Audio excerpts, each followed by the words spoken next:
Malam itu sejarah diputar ulang. Tiru September, gerakan gelap menyerang. Pemerintah terkunci dalam diam yang sunyi.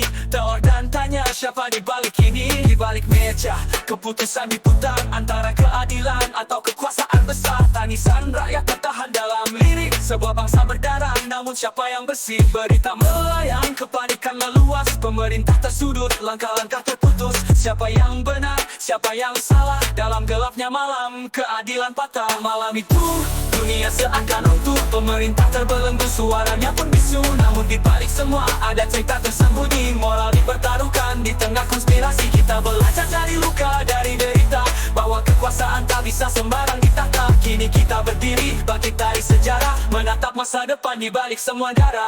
Merintah terhuyung, suara-suara berkabrak. Darah di jalanan, tapi kebenaran tersesat. Siapa yang pegang kendali, siapa yang bermain? Di tengah kekacauan, kebenaran menghilang. Politik jadi senjata di tangan yang kuat, namun rakyat menanti jawaban yang tepat. Di kursi kuasa ada yang tergoyang. Sebuah bangsa bertaruh, siapa yang bertahan? Keputusan diambil namun tak semua jelas. Keadilan tergadai di meja politik yang keras. Sejarah mencatat tapi apa yang tersisa? Moral bangsa diuji di tengah tragedi yang nyata.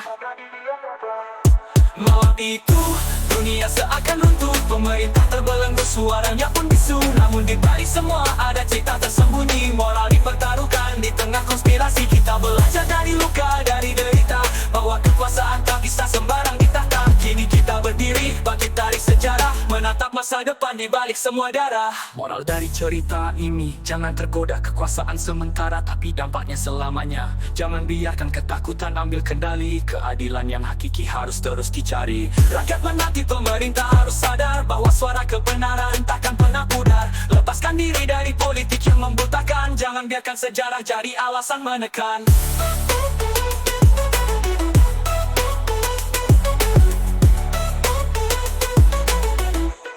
Di balik semua darah, malam itu dunia seakan runtuh, pemerintah terbelenggu, suaranya pun bisu. Namun di balik semua ada cerita tersembunyi. Moral dipertaruhkan di tengah konspirasi. Kita belajar dari luka, dari derita, bahwa kekuasaan tak bisa sembarang ditata. Kini kita berdiri, bangkit dari sejarah, menatap masa depan di balik semua darah.